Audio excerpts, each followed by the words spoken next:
Let's make some quick and easy ketchup. This is from the book by George Stella called Eating Stella Style. And we are using very quickly 8 ounces of tomato sauce, 6 ounces of tomato paste, a 1/4 cup of sugar substitute. I'm using stevia, and 2 tablespoons of white vinegar. We're going to mix it all up in here, and then we're going to put it in a jar.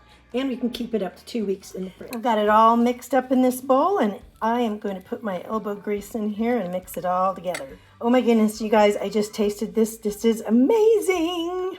So there you go. You've got low-carb ketchup. All right, so the nutritional information are the net carbs are 2 grams of net carbs per 1 tablespoon. Calories 10, total fat 0, fiber is 0, and protein is 1 gram. There you go.